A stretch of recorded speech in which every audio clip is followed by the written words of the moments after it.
Good morning everyone. Today we're going to be making paper orbs, as I'm calling them, but actually I'm doing them as Christmas baubles, really, that would possibly hang on the tree or whatever you want to do. There's one there if you can see it.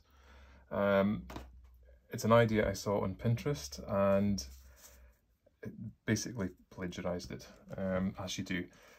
They gave away a free template as a PDF, which you were meant to then trace around cardboard and then go from there. But I created it in Design Space with score lines and all the rest of it, size ready to good to go, which is much easier. So there's 3 parts to it, 3 strips. I know you won't be able to see the score lines, but it's got like almost a semicircle score line, 4 of in each strip. There's also a line to help you line up, which is drawn on. If you don't have Cricut pens or any pens that you can use in your machine, you can just change that to a score line if you want. But it's a good idea to keep something there just for lining up the strips when you glue them together. Like I say, they are sized perfectly, I will say, after much trial and error. But basically, this is how you put it together. So you take your 3 strips, and actually I should have said, if you want to, when you cut this, whatever side you want to see on the outside, cut it the opposite way around. So have your outside down on the cutting mat. That way your score lines are on the inside. It makes it much easier to fold and less likely to tear. If you do it this way around and try and fold that way, the score line will tear, and you don't want that. Also, if you try and use fairly heavy cardstocks at £100 to 80 GSM, something like that, 270 GSM, I think the stuff I'm using is about 250 GSM, which is fine. But don't try not to use a card that's too thin, because when it comes to folding then the circular bits, it does need to be quite strong. It would just tear otherwise, and you want it to hold its shape. Okay, so first things first, you want to fold in your semicircles, and basically it will go quite easily, if you can see that there, as you kind of push down and sort of twist, and you can see them. See how it's folding there, and you want to do that with all 4 in each one. We're not going to keep them folded like this. This is just to help you later on, like that. So you can see how it's starting to, see how you can see the shape there. So we'll just unfold them again. And what we're going to do is we're going to put a drop of glue on here. Ideally you want to use high-tack glue, which I don't have any of just now. I'm still waiting for my Amazon delivery. So I'm just going to be using ordinary glue sticks and pinning them in place with clothes pegs until they're dry enough to be able to continue. So drop of glue in there. And then what you want to do is roll it round and just line it up on the inside, if you can see that, with either the score line or the pen line. Hopefully you can see that there. You'll see it once you come to do it yourself, of course. And I'm just going to take some wooden clothes pegs and hold that in place, like that. I'll do another one just so you can see it again. So gently fold the semicircles. They will go quite easily, and it's a good idea as well if you just sort of pay attention to where it meets the edge, just to make sure it's a decent fold. It will help you later on. I'll just do this next one. This is, I think, the 6th one of these I've made today.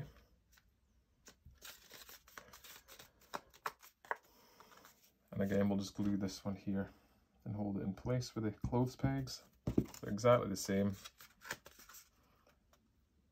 You can use double-sided tape for this, which obviously would sort of grab and hold right away, but you've got no play with that. It's stuck and that's it.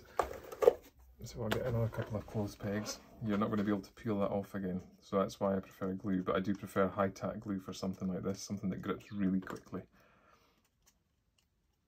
But this stuff actually doesn't take long to grab. Okay, we can then start constructing.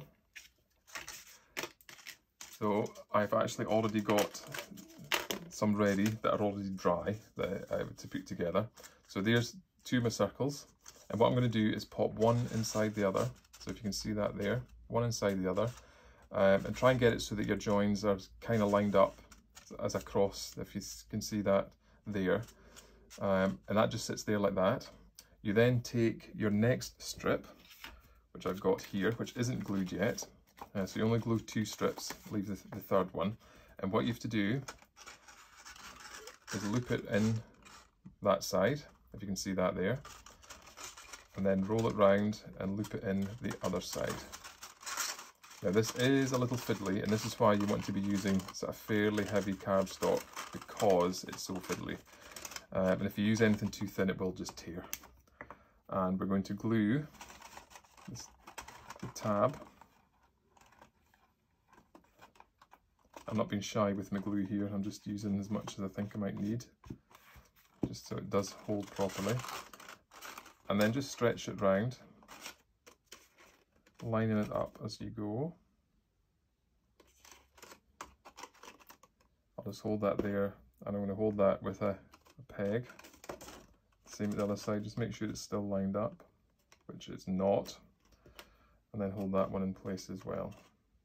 And just double check that this one's still lined up, which it is. And then I'm going to leave that one to dry. But I have one that's already good to go. Just here, you've maybe seen that in the corner of the screen. Okay, so this is one that's already all looped together, and what you want to do is make sure all the semicircles, that you can see them, basically, that's what you want to do. So the strip that you've added in, the last one that you've just glued, which is this one here, you kind of need to twist it round. And like I say, this is the awkward bit. It will go, and you just do it so that until you can see the semicircles. I know you won't see that there in the camera. This one isn't in the right place either, which is annoying. So we'll just spin this one round as well. But do make sure that you've got them in the right place before you start folding these in. I've just discovered it's slightly easier to push rather than pull. There you are. And that's them all now. I can see all the semicircles there, there, there. And what I'm going to do, if you work opposite sides, so you're just going to push the first one over, and you'll see it goes quite easily, like that, and then fold the next one, like that. And then opposite side. Now it looks like it won't go, but it will. And again, this is why you want to use the fairly heavy cardstock. And just try and make sure the fold is sort of properly creased. You can see it just pops in place like that. So there's the first one done. Easy. No glue, it holds itself in place once it's all folded, which is even better. But what I'm going to do, so that you can hang them, and again this is optional, I've just taken a piece of string, I've looped it over, and I've tied a fairly decent knot in the bottom of it, if you can see that there. And I'm just going to pop this in one of the corners here, if you can see that. And just make sure it kind of stays there, but once everything's folded, it'll hold itself in place. So we're going to move on to the next one, and we're just going to start folding these over. So as you can see, it goes really easily, and the string's just holding in there nicely. Just pop that down. Just move it around as you need to. And then opposite side.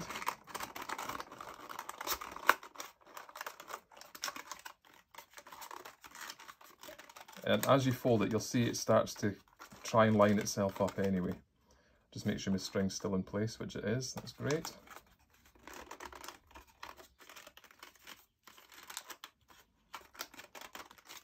And then for the last one, exactly the same. Just fold it over. And then the opposite side, I'll just pull it through a little bit. Fold it over.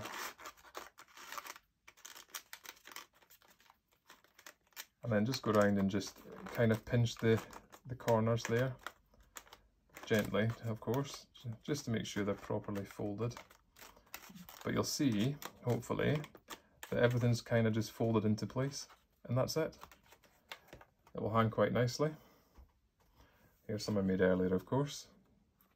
All sort of matching colours, which is nice. And the good thing is, you can resize this project, so you can make it bigger, depending on the size of your cardstock. Obviously, I've sized this pretty much for 12 by 12 cardstock. But you can make them smaller, so here's a smaller one. which is probably about 2/3 of the size, but play about with it. I think if you went much smaller than this, it might be a bit difficult to fold. This one was slightly awkward to fold, just because it's a bit smaller. But I think they would look great if they were bigger. So if you had like A3 cardstock, for example, and cut longer strips, wider strips.